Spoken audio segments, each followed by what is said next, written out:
Hi everyone, let's talk about Pioneer Days, which is another really nice game from TMG.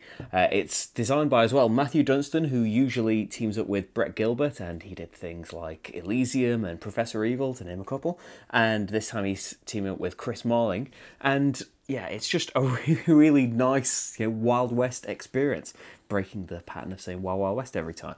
I really like dice drafting. I really like the theme. Everything is tied into it as well. We are making these kind of roaming villages, recruiting these townsfolk, trying to keep them alive, kind of Oregon Trail style. They'll come up with all of these things, all of these disasters will come up over the course of the game, and you are desperately trying to get end the game with something. Don't let all of your townsfolk die. That would be terrible to happen in a game, wouldn't it? Yeah, the dice drafting is a really nice system as well. Not only have you got the usual thing of trying to think of what's best for you, but keep away from what would be best for the other player. You've got all sorts of options when you actually draft the dice as well, using it for income or the townsfolk or the action that it would usually do. You've got power to manipulate it as well. If you particularly want an action, you can pay to adjust the dice, but you don't get all of the triggers. If you draft particular dice, your equipment or your townsfolk will trigger.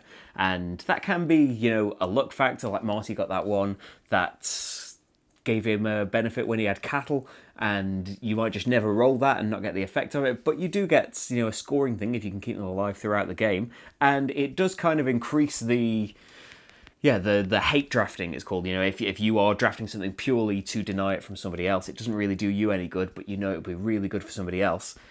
As you build up these things that give you loads of things, like if I draft this wood dice, it triggers these 3 equipment things, and then I've got these townsfolk that do it. Well, unless you're the first player in that round, surely everyone's going to try and stop you ever getting that symbol. And that leads to another thing as well, that we are pretty extreme on the avoiding conflict in games. That's worth saying. But as well as the hate drafting, that is kind of it's a part of any drafting game, really, but it's maybe a little more pronounced here because you can build up your power for drafting a certain dice. The disaster track, it's a really nice system. Like there's loads of things in this game where I'm like, oh, I really like that. I really appreciate the idea of that.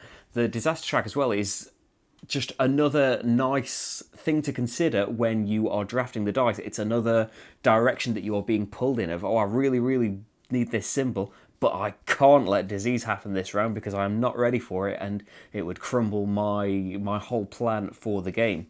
It's another really nice thing to think about, but at the same time, it's a thing that can, not always, it's definitely a milder thing, but it can turn into, well, I have the choice here of, well, either green or yellow is going to happen, and I haven't got any cattle, but you've got loads of cattle, so even though I don't care about having this green action, I'm going to take that, and I see you haven't got any money, your cattle's all gone now. Again, it's not like that is the whole point of it, but it's definitely something that has happened in our games where we've been like, oh, no, well, clearly the thing to do is for me to kill all of your villagers off because I see you're not ready for it, whether the dice didn't come out or you weren't prepared or whatever. I can see you're not ready for this, so sorry, but the thing to do is to make this disaster happen. It's not always like hate drafting isn't always in there, and you will eventually have to decide, well, oh, this is really good for you, and I want to take this dice away, but I can't do that the entire game. I need to do things for me as well. Like I say, we're pretty extremely on the peaceful side, so yeah, it's probably a bit too much for us, but usually people aren't as bothered about that, so that's probably something that it wouldn't have to consider when you're playing, or it's something for me to mention in a video to get people riled up and press the thumbs down button, because that seems to aggravate people. Yeah, I'm talking about you. If you put thumbs down because I said that we didn't like conflict in game, sorry. That's just a little tangent that I'm going off. It all counts as interaction though, so you're doing me a favour thumbing down the video, really. But you probably didn't watch this far, did you? You clicked off as soon as I said conflict.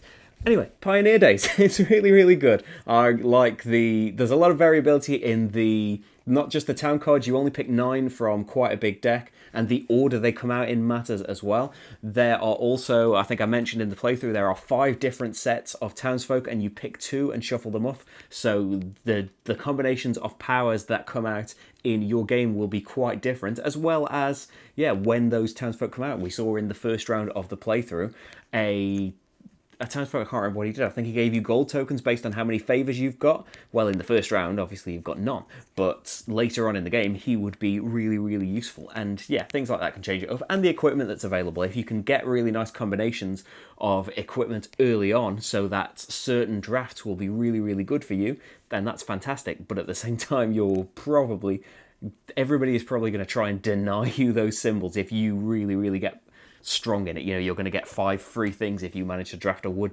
dice. You're probably never going to see that wood dice again. And it's nice that while you can manipulate those things, it doesn't let you trigger those abilities off. But yeah, there are so many things I like about the game, but I think for now, ultimately, it's maybe a little bit too much on the hate drafting side for us. But that's just us, isn't it? The playthrough was there, though. This is just my ramblings. The playthrough is the thing to watch to get an idea about the game. But yeah, that's Pioneer Days. Thanks a lot for watching, everyone, and I'll see you for the next game. Bye.